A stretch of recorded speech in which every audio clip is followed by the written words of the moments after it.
This is Pete Fletzer. On this episode of Around the Galaxy, we're talking to the editor of FanTheTracks.com and writer for Star Wars Insider, Mr. Mark Newbold.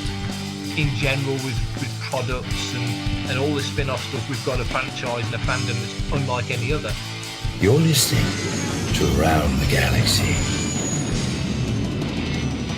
Welcome to episode number 137 of Around the Galaxy, the Star Wars fan talk show. I am your host, Pete Fletzer. Thank you so much for joining us. If this is your first visit with Around the Galaxy, make sure to hit that subscribe button. And you know what? Leave us a review, and you're going to hear in a moment why. If you're a return visitor, well, you know what's coming. But you also know that every week on Around the Galaxy, we have this amazing opportunity to bring you that magic moment when two Star Wars fans get together and talk about their favorite franchise, whether it's social media voices or authors or celebrities or actors or Oscar-winning effects artists, or in this case, this week, a writer named Mark Newbold. Mark has been writing for Star Wars in one capacity or another for over 25 years. He's been in Star Wars Insider. You've seen him in many other Star Wars publications, and he also runs FanTheTracks.com, one of the most beloved Star Wars fan websites out there. He comes to us from the UK, and this is his second appearance on the show. Before we get started, I want to remind you to follow us on all your social media channels, whether it's TikTok or Instagram or Facebook or Twitter. You can also check out our website at atgcast.com. And listen, if you want to be a part of the show, check out our Patreon program available at patreon.com/atgcast, or you can find that at atgcast.com. Hey, are we doing this thing today? Yes, I'm getting to it right now. A couple of weeks ago, we started a brand new feature. I'm still not sure how I feel about it. That's nice. Our resident battle droid, ATG3, will find your review on Podchaser or Apple Podcasts, and he'll read it here. So why don't you get to it, AT? I was hoping you would never ask. Nice. Well, this good. week we have a review that comes to us from Podchaser.com. Somebody who goes by the name Watch If You Dare. Ooh, very spooky. Must be October. Very good. Yay, we get it. All right, we get it. Funny stuff. Around the Galaxy is welcoming to Star Wars fans of all, from the casual movie watchers to the consumers of the entire media franchise. I mean, holy cow, how much more Star Wars content can we get? Okay, yeah, actually, Mark and I talk a little bit about that in this episode. Yippee, can't wait for that. All right, get back to the review. It's yeah. informative, it's laid back, and engaging. At the same time, it avoids being self-serious or judgmental. Well, he obviously wrote this before I started, yeah, right? No kidding. Am I right? Absolutely. Yeah, okay. Give this a listen and subscribe now. Thank you so much for the super kind review. Watch If You Dare. I really appreciate it. And hey, if you want your review read by ATG3, that's dangerous. Yeah, that's what I was going to say. Head on over to podchaser.com/aroundthegalaxy or leave the review on wherever you listen to podcasts. We're always out there looking for them, and we'll be trying to get them to ATG3 to read every single week. Yay. So stick around. About halfway through the show, we're going to be giving you some information about Podathon, which is coming up November 6th to raise money for Make-A-Wish. So without further ado... Just stop rambling. It's time for Mark Newbold after these messages. Thank you. Hi, this is Mark Newbold from FanTheTracks.com, and you're listening to Around the Galaxy. Mark, how are you? I'm very well. I'm the one that rambles. I'm here to ramble. You don't need to ramble. Let me do the rambling. I'm very good at that. That's the best part about doing a show. I just get to throw a question out and then sit back and then let it roll. So how have you been? How's FanTheTracks? Maybe tell people a little bit about FanTheTracks and some of the other work that you do for those that may not be familiar with you. It's all very good and very busy. There's plenty of content coming onto the site, so that's good. The podcasts are going well, and we're bringing some of the old podcasts back because we've had a bit of a break on some of the shows, so that's all coming back. So that's all looking good, and conventions are starting up again, which means we're getting out and about and able to grab interviews from different people. So you'll start seeing a few more interviews come onto the site as well. And for me, bits on Insider, bits on Starburst magazine, which has been online for the last sort of 18 months. It comes back to print in December. So a few of the little bits and bobs bobbling along. It's keeping me busy, which is good. It keeps me out of trouble. Staying out of trouble is my main aim. So that's good. That's true. I mean, if all the hours that I spend editing and making, programming for the podcast and the show, it keeps me from finding bad things to do. Exactly. So exactly. Great. So Mark, you what some people who listen may or may not know is you've written for Star Wars Insider, Star Wars Galaxy. Did you do work for Galaxy at all? I can't recall. No, I didn't. No, Just okay. Insider. Just Insider. Yep, and a bunch of other magazines. So, but you've been doing that for quite some time, right? Yeah, it's I should know. I don't know the specific date that issue 90 of Insider came out, but that was my first time in the magazine. So I think it came out late September, but it was dated October, so something like that. So it's pretty much 15 years, give or take a week either way, since my first sort of official, paid work in in the magazine. And then there was a bit of a gap from there until sort of 2010, and I had a couple in there, and then from sort of 2011 onwards, it's been pretty much consistent. So, which has been obviously as a fan of Bantha Tracks, and then the official Lucasfilm magazine, and which became Insider with I think issue 23. That kind of meant something to me and still does. So I'm very proud to be a part of that. So yeah, that's been a good run for me. I hope it continues. Fingers crossed. Yeah. So when you and I talked last, it was, like I said, December 2019, which just, I can't believe it's been that long. And it's just, it's funny. 2020 was one of those years that I was just saying the other day, it felt like it lasted forever. And then 2021 has flown by and there's been so much going on. But you and I were talking at that point. And then actually, I think we did speak afterwards with you, me, and Marshall Julius on an episode where we talked a bit about, because Marshall has got a very interesting perspective on anything that's not the original trilogy. But so I want to kind of spend a little bit of time with you talking about this current state of Star Wars, because when Rise of Skywalker came out, it was also, I think The Mandalorian had just started, right? I mean, that was... Yeah, it was still the beginning of the first season. Yeah. I think we knew that there was some more Clone Wars coming, but I don't think we had really any idea. I mean, we were starting to feel the ramp up that Disney Plus was bringing, because Disney Plus was at that point only a month and a half old.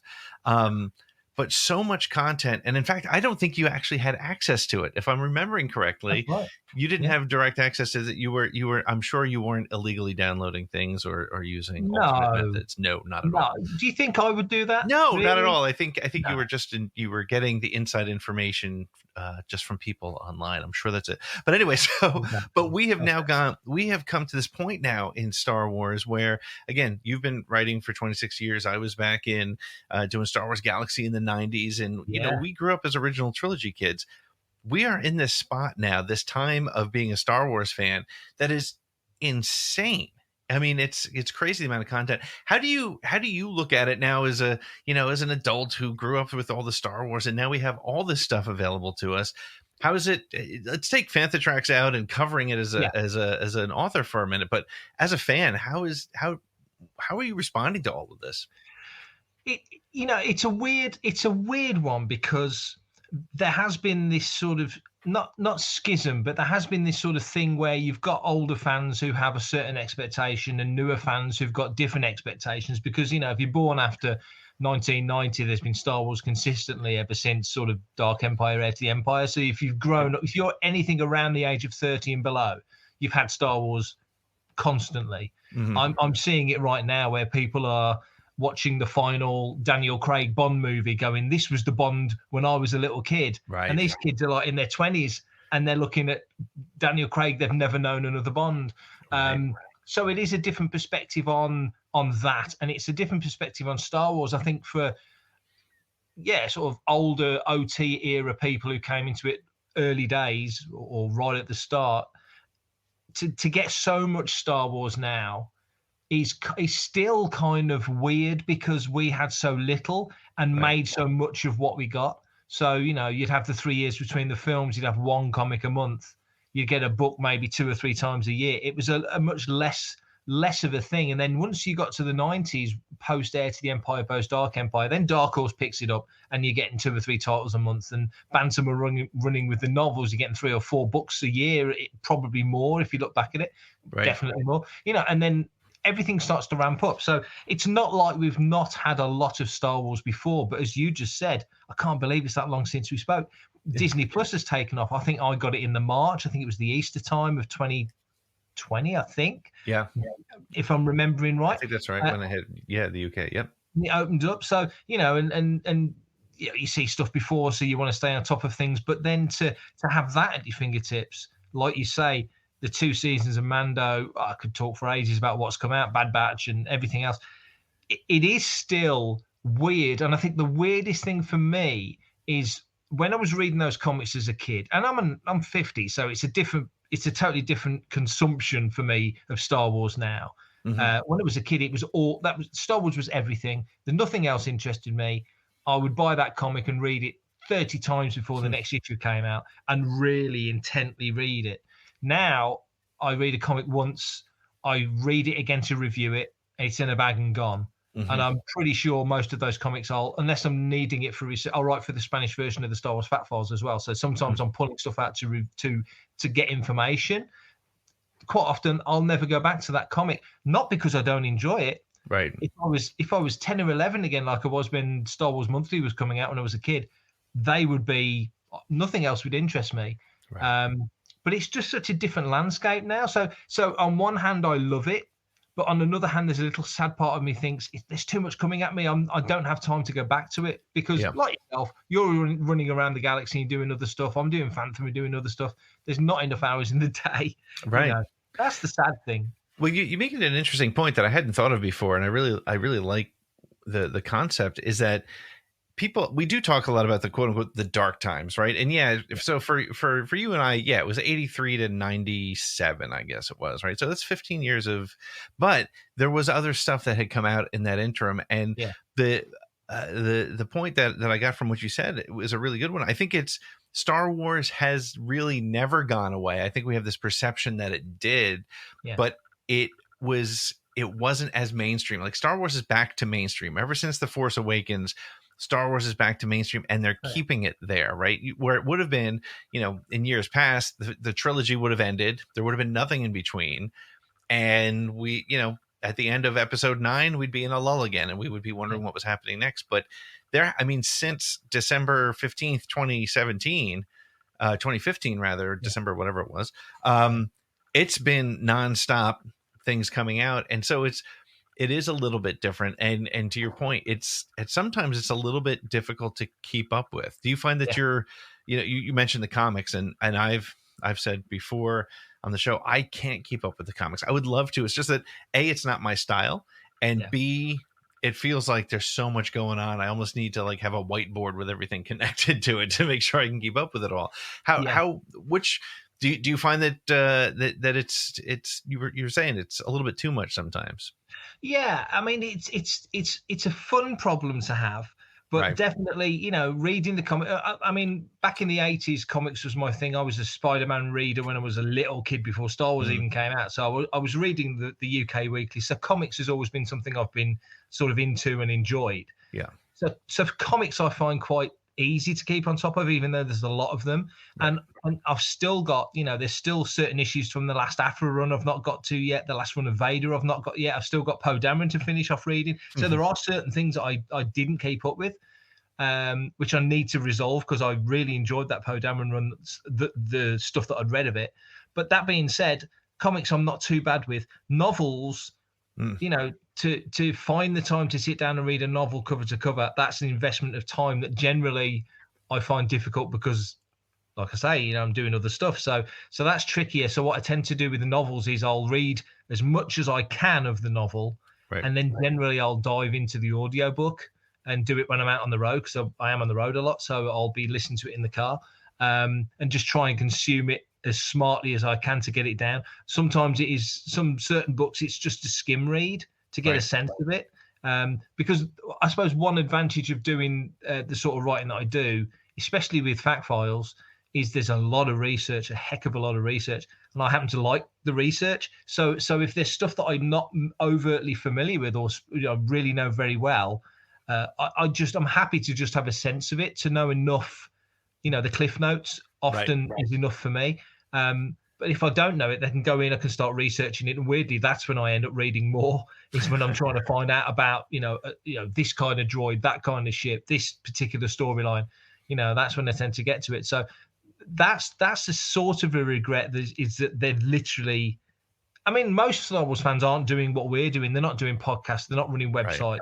So most Star Wars fans can consume it at leisure and chew through a whole book because they've not got that much else to do. It's not a bad problem to have, but it is certainly something that concerns me, is that one of these days I'm going to be like, I've just not, for example, Galaxy of Sound, I've watched the first 2, I've still got the other 7 to watch. I know it'll only take me half an hour to watch the rest of them, but I want to get that done. I want to watch Visions again in the Japanese because I watched them all in English. So there's certain things like that you want to do, but yeah, it's there is a lot of stuff. I think you bring up a valid point. I feel the same as well. Like when we were younger, or when there was less deluge, you would watch, like, this is why I think, you end up having Star Wars memorized as a kid, 44 years ago, we have it memorized because that's all there was. And we had, like the story of Star Wars on LP and listen to it over and over and over. Now, I mean, I said it, and it's also, I think it's a mindset change too, the way people consume content.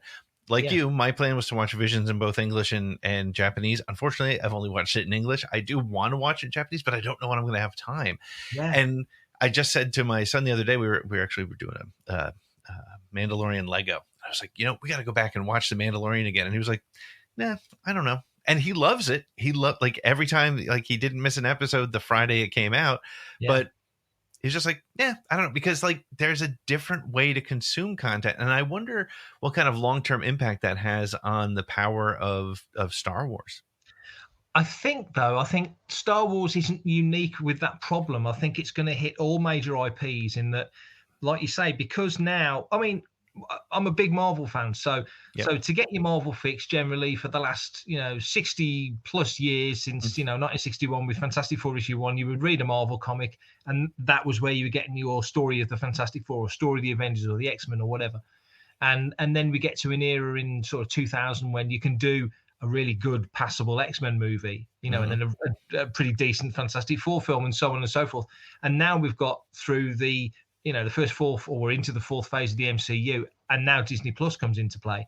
So you sit there watching WandaVision, or Falcon and Winter Soldier, or Loki, or now What If, which I think finishes this week. And that is your weekly comic on the screen. It's happening for you on the screen. Whereas until not that recently, to get that story, you'd have to sit down, buy a comic and read it. So I think it's like you say, it's consumption of these IPs and these properties now has got the sophistication and the technology to actually put it on screen for us, which was always the dream. But the sort of the flip side of that, and the negative flip side for the big corporations, is that now, guys, you've really got to deliver. We want this content regularly now, because there's Stranger Things out there, there's Star Trek doing stuff, there's other IPs I'm sure Potter will come back. I know we've got Fantastic Beasts, but I'm sure there'll be more Harry Potter stories. Something will happen. Bond has just come out. I'm sure they're going to do a Bond TV series now. They've kind of played around with the 008 thing. I think there's going to be other stuff that people are like, you've got to see the next season of whatever, that can drag you away. So Star Wars was the big dog in the yard for so long. The only comparable things in the 80s was obviously Indy. Trek was massive.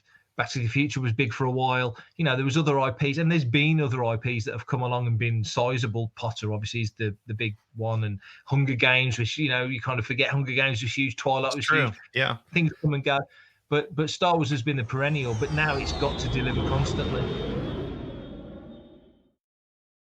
This is Pete Fletzer from Around the Galaxy, and this is ATG3. Also from Around the Galaxy. And we are excited to tell you about Podathon 2021, taking place on November 6th, starting at 9 a.m. Eastern and running into the night, raising money for Make-A-Wish. That's right. 15 Star Wars podcasters and YouTubers are coming together for an all-day event Wait a second, an all-day event?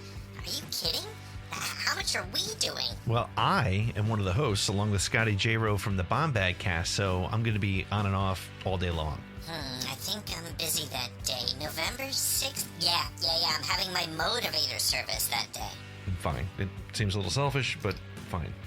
Well, who's going to be there? I'm glad you asked, because among big-name guests from the Star Wars universe, including authors, actors, and personalities, the day is going to feature some of the best content creators out there. So you're not doing a show? Yeah, nice. No, we are doing a show, but you're also going to get Star Wars Explained. Ooh, Alex and Molly. Tatooine Sons. Ooh, I like those guys. Tarkin's Top Shelf. Great book stuff. Podcast of the Wills. Your buddy Nick. Pink Milk. Yummy.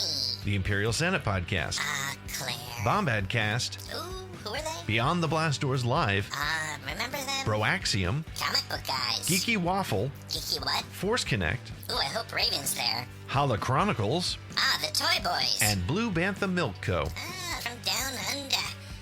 Well, that really is actually a good list. Yeah, I thought so. I'm gonna see if I can get a guest spot on that Force Connect, so I can leave the old politeness filter down, you know what I'm saying? You have a politeness filter? Yeah, well, I mean, it got damaged during the Clone Wars, but... Yeah, okay, that's what I thought. Why don't you just read your bit? I will. Join us throughout the day for great Star Wars content for a great cause. Mm-hmm. Yeah, Make-A-Wish actually really is a great cause. It really is. Should No, it is. definitely do it. And Yeah. I'm not even being sarcastic. It's hard for me, but I'm just being myself. No. And I think... Well, Alright, just- well, anyway. yeah. Plus, for every donation, Mhm. you'll be entered to win great prizes. That's right. Wait, can I win prizes? I don't know, AT. I feel like that might not look right. Yep. Definitely getting the motivator checked out that day. Yeah, okay. Well, please join us and the hosts of the amazing podcast you're listening to right now for Podathon 2021. Visit atgcast.com/podathon for more information, links to donate now, and to the live stream starting at 9 a.m. Eastern Time on November 6th. Hey, do you think Alex and Molly will have me on? No, I don't think they will. Well, I'm gonna ask them. Go ahead. I'm gonna call them right now. Go for it. No, I'm gonna. I know I'm on you. my way. I know you I'm are. picking up the phone. Okay. I'm texting them.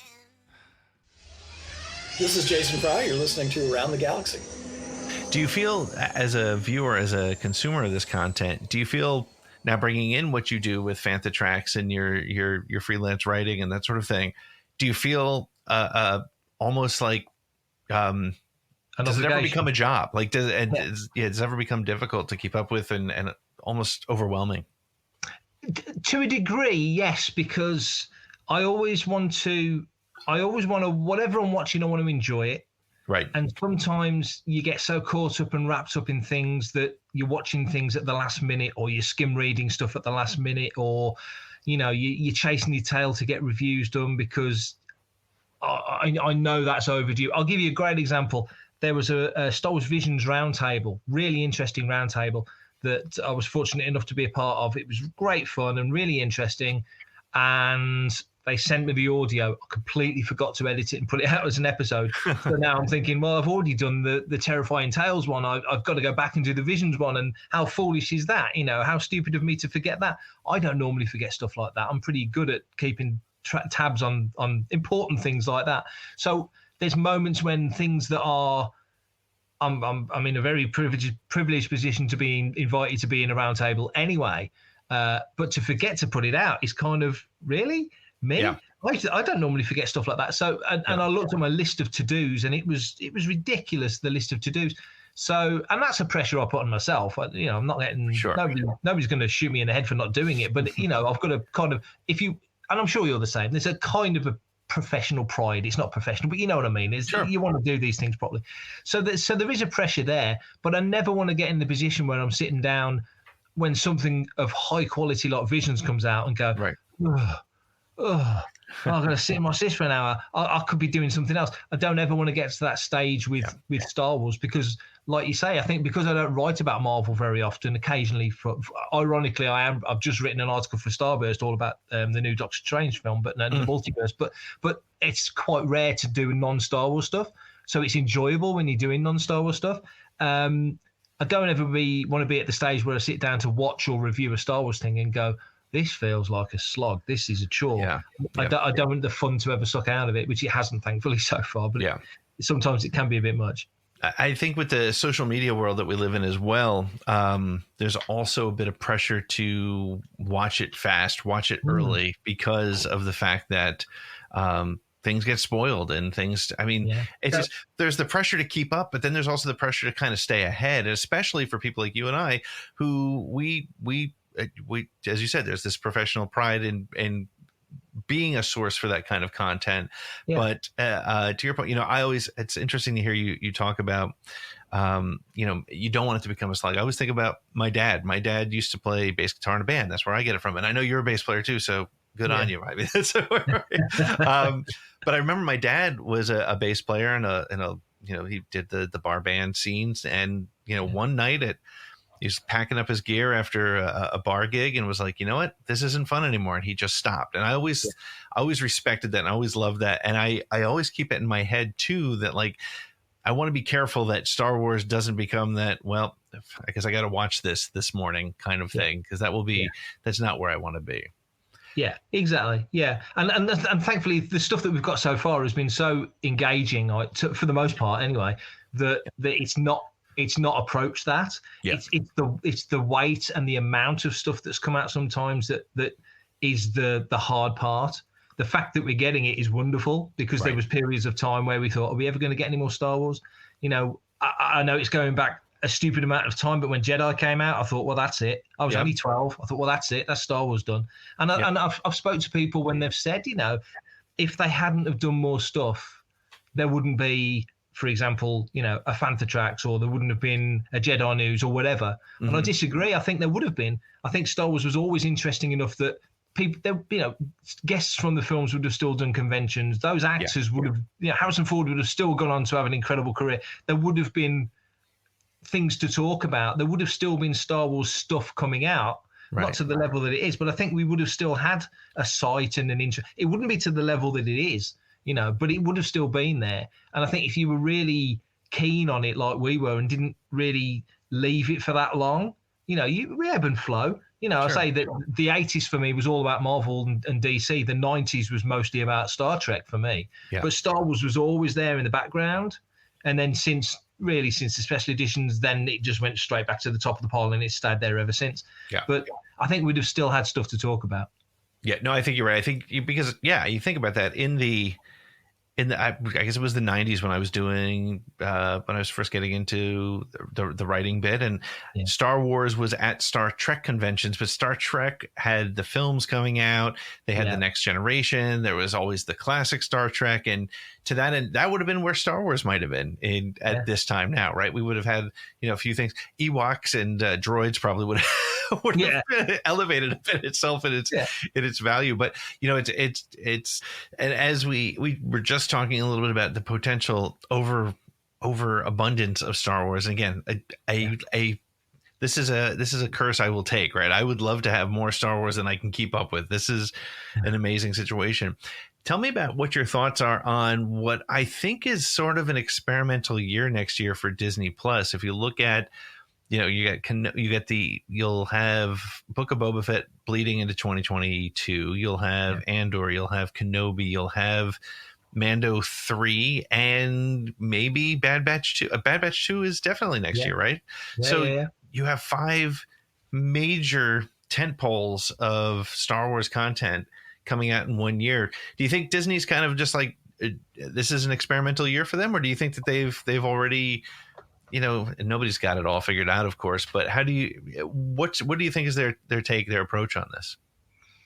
That's a good way of framing it, because with that amount of content, and that's just what we know of, because nobody knew Visions was coming, and for the longest time, of course, and Galaxy of Sound and things like that will drop. But for those sort of, like you say, tentpole things, I think it's quite smart, because Kenobi, we sort of thought that was going to be the next film after Solo, and it got shifted, so that's become a series. And Andor,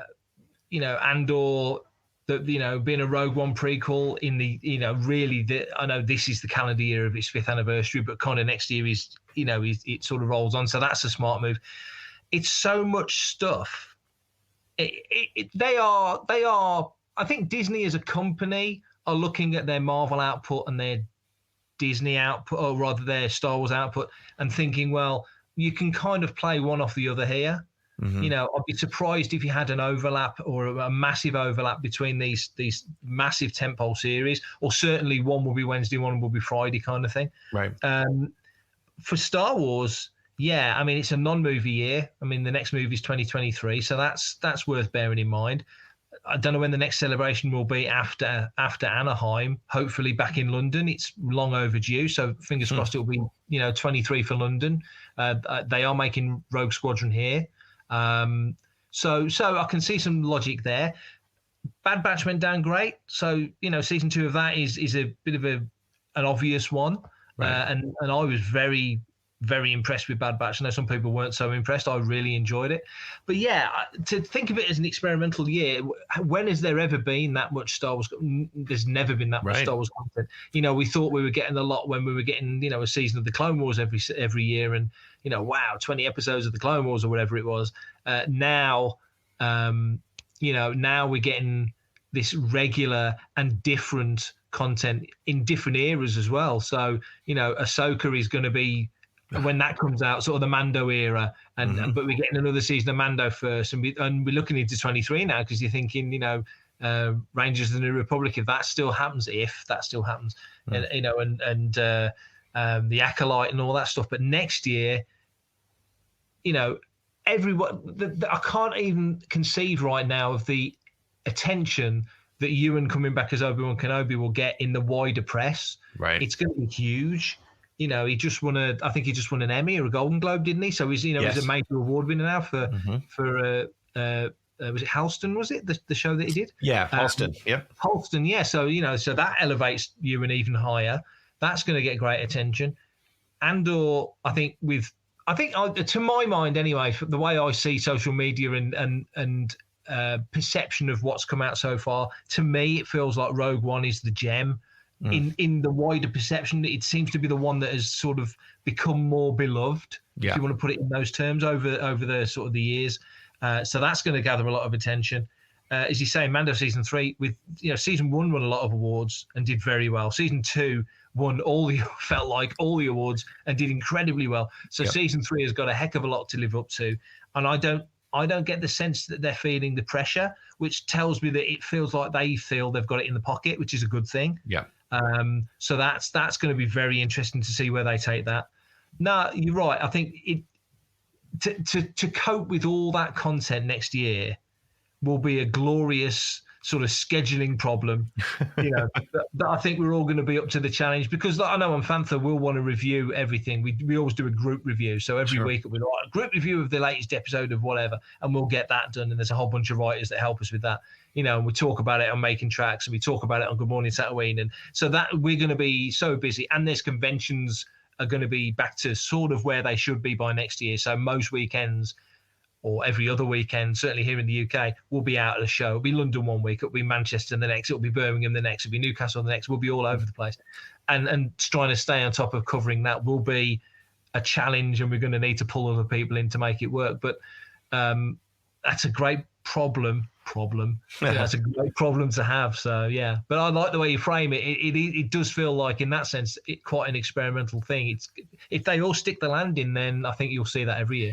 Well, and I think there's also this great thing that I've been thinking a lot about. In fact, I think I tweeted about it and said something to the effect of, Visions technically is as successful as The Mandalorian, and people are like, what are you talking about? It's not. I know many people didn't want, but it's successful because Disney still got your $7 or whatever you're paying per month, regardless of whether you watch it or not. And I think that that's a nice thing that takes a lot of pressure off, and I think that's why we're getting the 4 or 5, I lost track already of the number, because if you're putting, like, Marvel this year had to deal with pandemic, Black Widow, Spider-Man coming, Eternals coming. What's the other one? Hawkeye. There was Hawkeye. So there's so many things going on. But if you're putting it in the theaters, you have an expectation of this sort of $1 billion event that you want to have work. Yeah. And if Andor doesn't get the pickup, or if Bad Batch doesn't get the pickup that a film might get, it does take pressure off, and it allows the storytellers and the creators to still go and build without them feeling, they don't have to be checking the box office numbers every morning and hoping that it's not another Solo. And again, Solo was not technically a failure. It was a disappointment for sure, but not a failure. And I think that they want to be, I think Disney Plus gives them that ability to play a little bit more safely outskirts of where they normally would be. Yeah, and I think also having the option of Disney Plus, we kind of touched on this on the next episode of Making Tracks, but I think having that as an option, for example, with Rogue Squadron, I think if you'd have said Rogue Squadron as a concept for a show, be it a TV or film, 3 years ago, you'd say that's a TV series. Right. Even before Mandalorian, if you'd have said it, you'd have gone, well, that'll be a TV series. And I'm convinced that once the film comes out, and I'm sure it will do well because it's the first film it will be like 4 years since we've had a Star Wars film. So there's a decent little gap there. I think it'll do well. And once that comes out, I don't think they'll do a sequel to Rogue Squadron on the big screen. I think Rogue Squadron will just translate into a Disney Plus show. Right. Because the delineation now between movies and television is the demarcation line has pretty much been scrubbed out. Right. So you could get, if you got some big names doing Star Wars Top Gun on the big screen, I don't see any reason why you couldn't go, well, like Ewan, we'll basically pay you the same to do it as a Disney Plus show. Yep. It'll take the same amount of time. You don't have to be in every episode, yada, yada. And they work something up. I think you'd get the same cast to do it as a show on Disney Plus, because I'm pretty sure that the way they make it now, the level of sophistication of a TV show, there's probably not that much of a difference.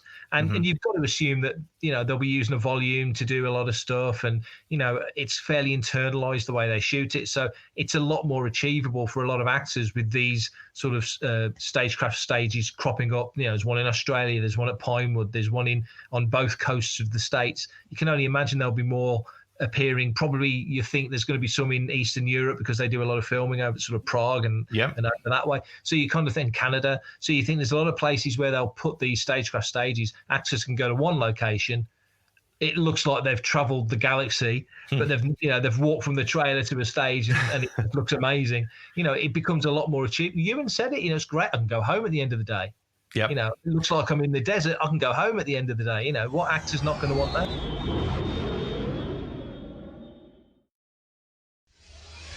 This is Scott Chernoff, and you're listening to Around the Galaxy with Pete. It used to be television actors were a B level and movie stars were an A level. And now, and I think a lot of credit needs to go to HBO for some of the series that they created, where it became the award-winning, top-notch content that was movie caliber. And now, Ewan, like you said, he's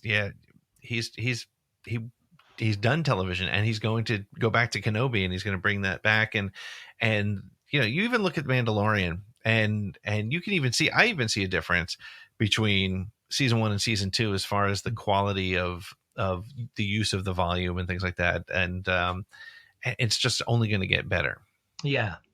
I think, like you say, that difference between actors on big screens and actors on small screens. I remember when Bruce Willis was doing Moonlighting, and he, and then he cropped up in a couple of smallish films, and then he did Die Hard.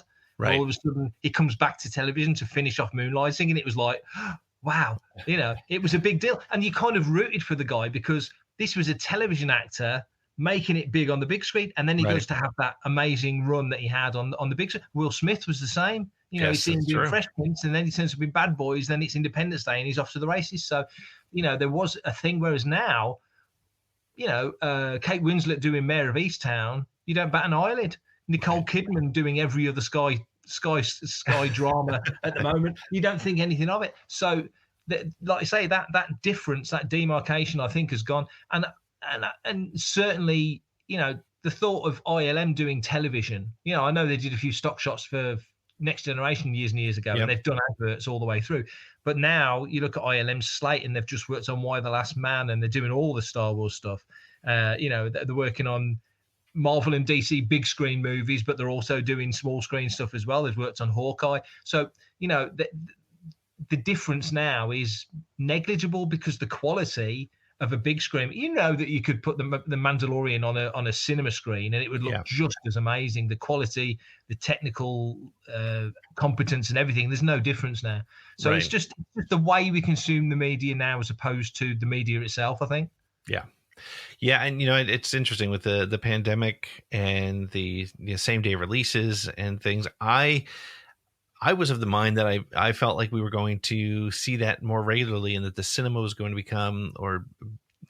go back to being an event, right? You used to, way back in the day before you and I went to movies, it was like, it was like going to a Broadway play or something. It was like that sort of special event. And I think there may be something to that, although, HBO has now said that the next 3 same day releases are going to be the last 3 same day releases that they have planned. But I do think also there's an expectation and to be able to see this content on your terms, the way you want, when you want. I mean, I've been watching Midnight Mass, and I've been watching it on my phone, and I know that would kill them if they knew that I was sitting there, in bed with my earbuds and watching this film this show that way.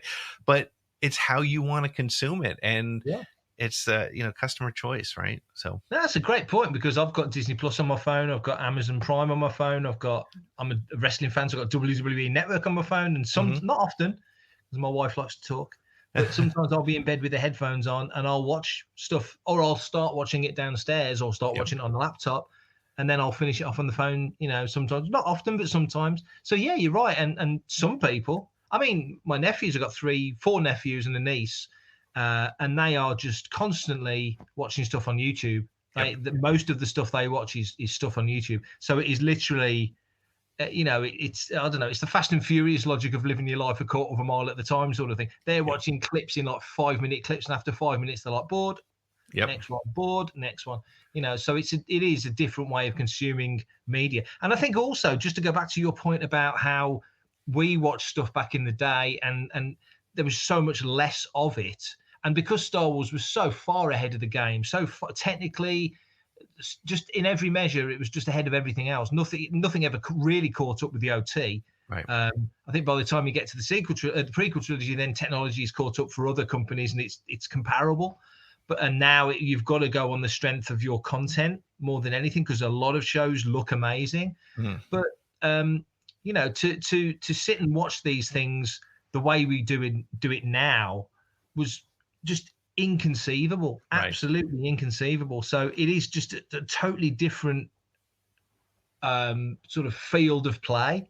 And Star Wars is just one. Like I said earlier, it's just one of those IPs. It's got to really stay on top and stay on point, because good knows the fans are quick enough to dive on it if they perceive something they don't like. It's just happened to Lower Decks, Star Trek, the animated show Lower Decks, which I personally absolutely adore as a 40-plus year Trek fan. Absolutely love it. It's my favourite Trek at the moment.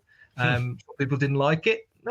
There's things in Trek I've not liked in the past, but you've got a social media now that's ready to dive in and pile on. I wonder how that impacts the creators, if they're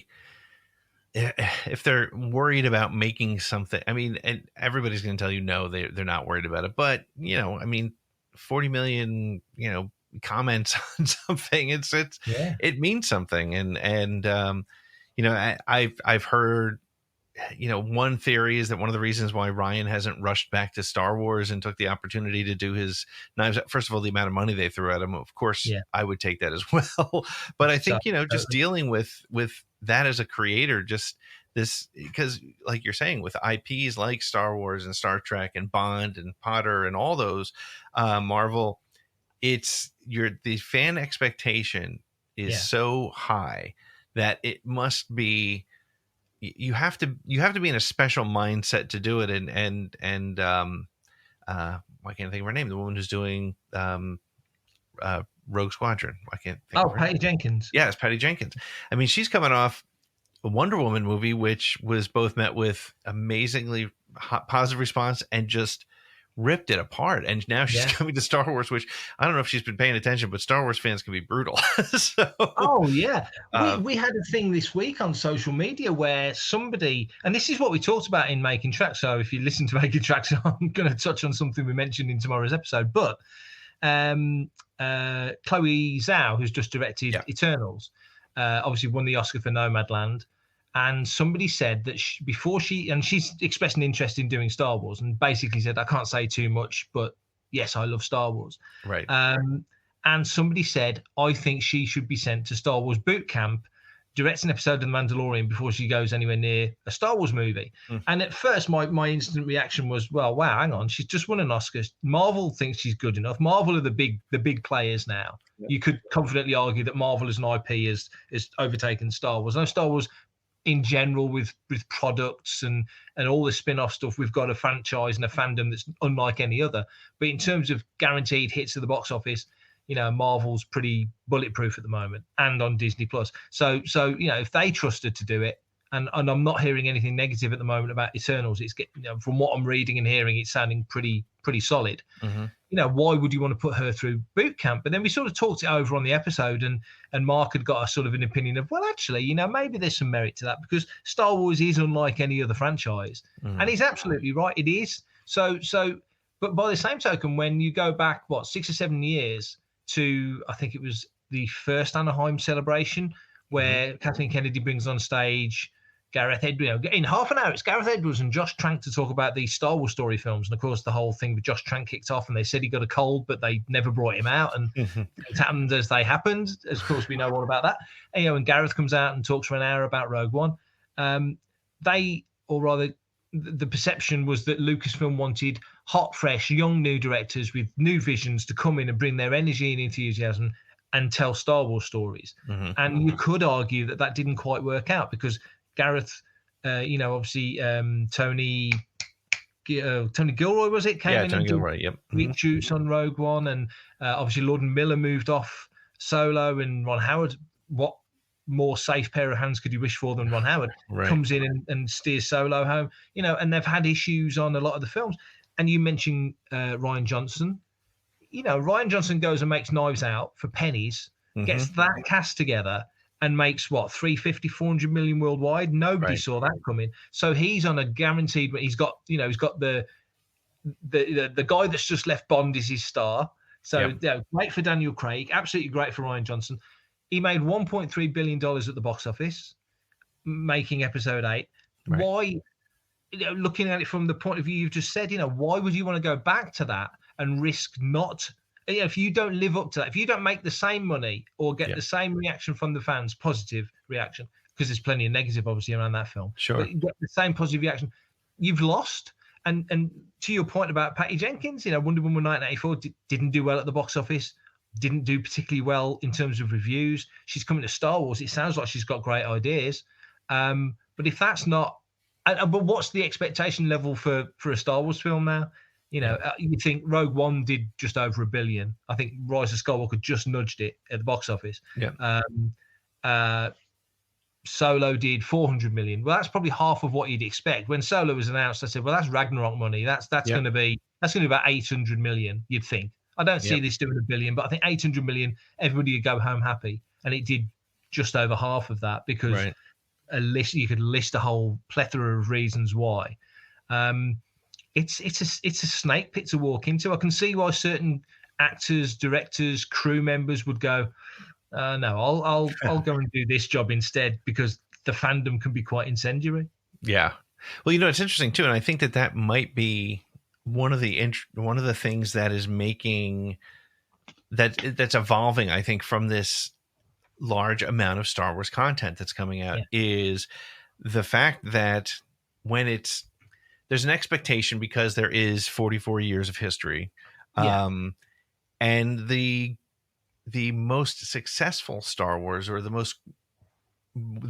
best received from the broader fandom is the stuff that is playing on familiar, and it's playing on it's coming from people who quote unquote understand Star Wars, right? And I think Mando is doing incredibly well, not because of the story, which is a great story, but I think it's because it's got just enough nostalgia to be like, oh yeah, Tatooine, and I know this place, and I know the way that character looks, and I'm comfortable with that. But it's being written by and developed with John Favreau and Dave Filoni, and Filoni is, of course, he's got that knowledge, and that's so important to him. And I think Star Wars that's made by people who love Star Wars creates great content. And I say that recognizing that a lot of people didn't like Last Jedi, right? There were a lot of issues with it. I I have said that I think that Ryan Johnson is a fan of Star Wars, and JJ is a fan of Star Wars movies, right? He makes big, That's a good analogy. incredible. Yeah. But interestingly, I don't know why. Well, Ryan happened to create a film right at a very politically challenging time in the world. So no matter what he did, he was in trouble. But the point I'm making here, there's actually a point somewhere in here, is that I think now that this Star Wars that's coming to Disney Plus is being created by people who clearly love Star Wars and grew up with Star Wars. And, Deborah Chow, who has said positive things about her Star Wars experience, and Rodriguez and how it's influenced the way he makes movies. And so you have people who they grew up Star Wars fans, and now they're playing in that sandbox. And Favreau, of course, is the best example of that, literally saying it's like dumping my toys out in the sandbox and playing. I think that has a lot to do with what will be successful in Star Wars. And that's why Patty Jenkins is a really interesting one coming down the pike. It seems like she knows the story, but I don't know what her Star Wars experience is. I don't either. And it's something we talked about in the sense that you mentioned, Chloe Zhao is mentioned if she comes in. You've got Bryce Dallas Howard, who did the episodes of Mando, and she's now doing the Flight of the Navigator reboot. Yep. So that, so that's been a great thing for her in terms of her career and working with effects and all the other stuff that any director would walk away from. It's been great. Deborah Chow, she was literally in my head as you said her name. Greatest example. She moves on from doing a few episodes of Mando to doing all of Kenobi. Yep. But, that feels like the tentpole for next year, bringing that guy back, because you think, well, Hayden's in it and there's other actors, good actors in it. It's a great cast, and could we be seeing live action flashbacks to the Clone Wars? There's all sorts of stuff that we think we might see in that show. If we do, and she's the person at the helm, massive tick in every sense for her career, for moving on to do other stuff. So I think one of the things that Kathleen Kennedy had said, which goes back to something that was unfairly weaponized, the Force is female thing, that it was definitely part of her plan, and Lucasfilm as a whole. We want to bring more directors of color. We want to bring more female directors. We want to hear different voices. Going back to saying about bringing in hot new directors and such.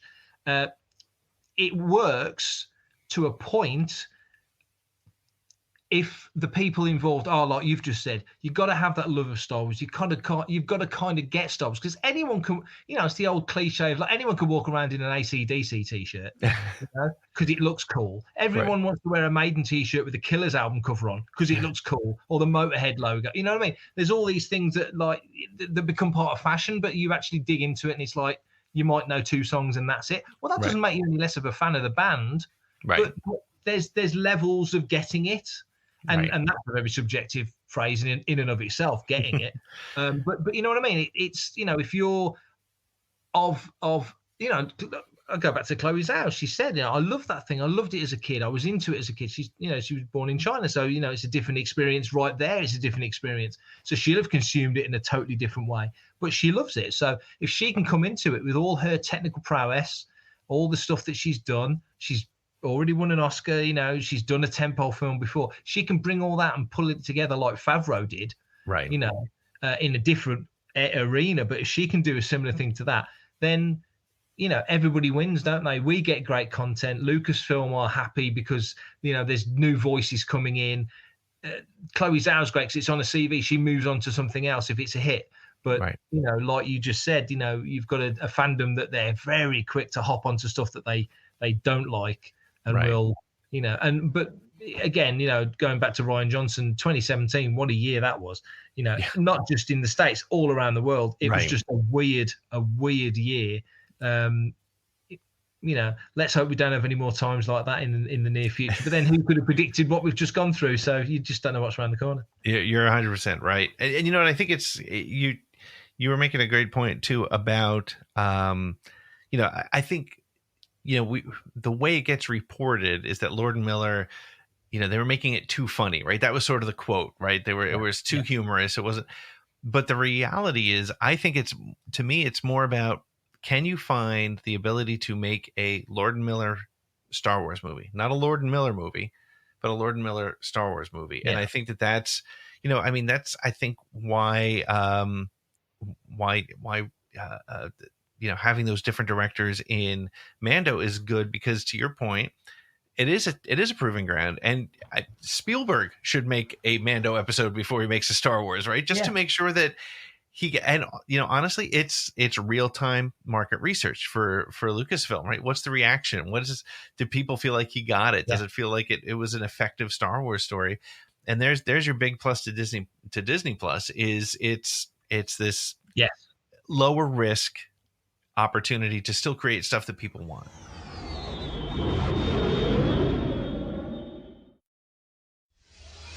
Hey, this is Luthien from Girls with Sabers, and you're listening to Around the Galaxy.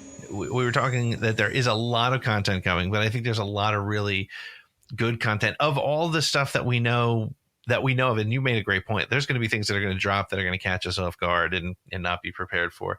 But what are you most looking forward to? What are you most excited about? Very much looking forward to seeing Ewan back as Obi-Wan, obviously, to see how he plays it, because obviously we're sort of 10 years on from sort of midway between Sith and A New Hope now. So it'll be very interesting to see how he plays Obi-Wan. But the one I'm really looking forward to, well, obviously Mando season 3 is fascinating because where we left it off at the end of season 2, right. It's Andor for me. That's the one I'm really stoked for, because that from a Star Wars history point of view, that whole run into Scarif and Yavin, I'm just really keen to see how that came together, and to see a lot of the actors. I think a lot of the actors from Rogue One will be present in that show as well. I'm just so looking forward to seeing how they do it, and the potential for cameos, the potential for crossovers, because you're in the sort of the ballpark of Rebels, you're in the ballpark of Kenobi's. So they're all in Solo, obviously. They're all sort of in that within 5 years of each other. So you've got some scope there.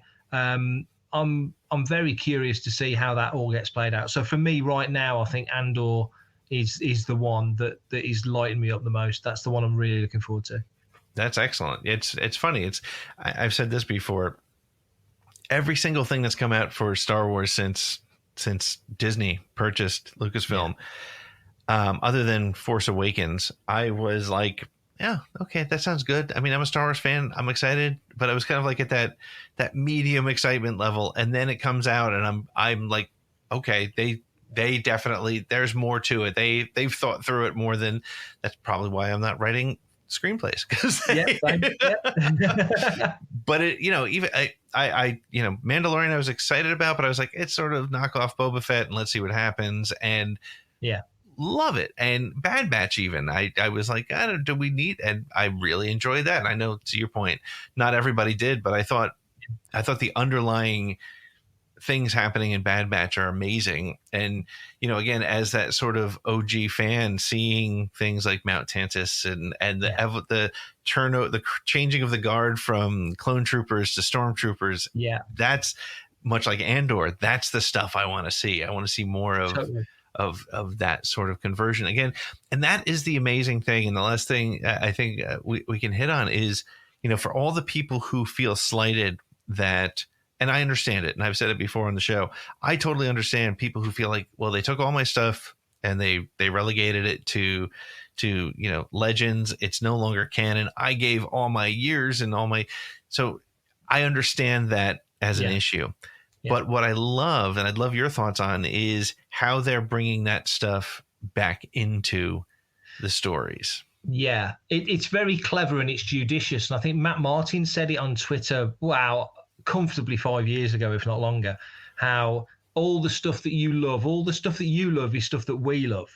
And though it wasn't overtly said, obviously they made that decision to sort of wipe the slate clean to a degree so they could tell new stories.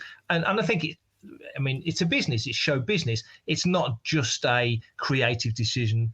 It's also a business decision. Disney have just bought Star Wars, and they learned that, we can't tell any stories between Star Wars and Empire because this comic 20 years ago told that story, and this book 30 years ago told that story. So they just want to wipe the slate clean and tell new stories because it's a business. They bought it to make money. So that's understood. They'll never say that, but that's obvious. It's understood. So we get reiterations of things that we've gone through before. How many times have we been through Star Wars to Empire before? Dark Horse did it. Marvel did it back in the 80s. It's been done and done and done. You'd like to think this is the last run through, but even there, they can cherry pick from things. And Matt said, you'll see things things will come back. There's characters that we love as well. We want to present them in a new way. And that's kind of what's happened. So, yeah, we got Thrawn back in Rebels, and we got, although you mentioned Mount Santis, and we could go on all night. And there's loads of little examples of little things working their way back in. The Cloud Riders in Solo from the old Marvel comic. And, there's loads of stuff. So I think if they're judicious and they're clever about how they do it, and it honors enough what came before, then it all kind of works. Because I think when they sort of wipe that slate clean, it was the stories and that version of the characters that they were wiping clean. They never changed the galaxy map, for example. All the planets are still there. The locations are still there. Right. So, it's and as a side point, they've never updated the map. It desperately needs updating. I'll put my hand up for that one. But I think with the characters, they did a great job of bringing Thrawn back. They brought him back in a different era, essentially. Sure. Yep. And Tim Zahn, massive hats off to him. To write those next sort of 5 books or however many he's written since the change, if you like. Yep. I think it is 6. So, to do that with characters or a central character that he told, the classic Star Wars trilogy of novels is the Empire trilogy, the Heir to the Empire trilogy. So, and all the stuff he'd done before. So to do that is very clever, because then it plays to you and me as well. Right. And I think it's something that another friend said to me recently when we were talking about, how different it is now, and, there's a market of 40 and 50-year-old people with disposable income sort of ready to spend money on certain things. Yeah. But you look at it from Disney's point of view, and it's like, we've got those guys already. They're Star Wars fans, and they're not going to change. They're not going anywhere. Right. We want to bring in more people. We want to get the 10, 11, 12-year-old boys and girls to get into it now. We're not the target audience. We've been the target audience. Right.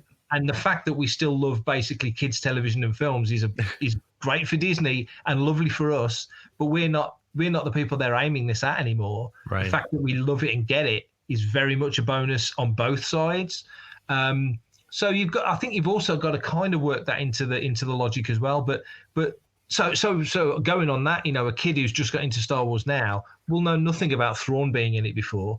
Right. And there'll be all manner of other little nods and tips of the hat, blurgs. Anyone that's seen Mando for the first time sees a blurg and thinks, oh, that's a weird looking, funky new creature, not knowing that it was in Caravan of Courage. Right. So there's all these things that, that people won't know about. So, as long as it works for everybody, then everybody wins. It's a really interesting point that you just said, and I think that's why they keep those Legends novels and all that content still in print where it makes sense. Because think about it this way, right? Let's take Mark and Pete and make us the 11-year-olds that are coming out now and are getting into things.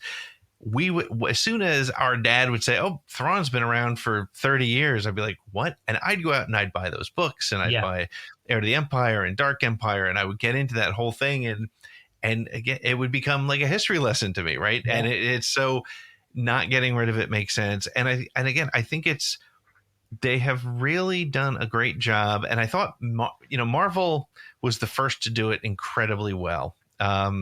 And I think that they're learning from that, in that it's enough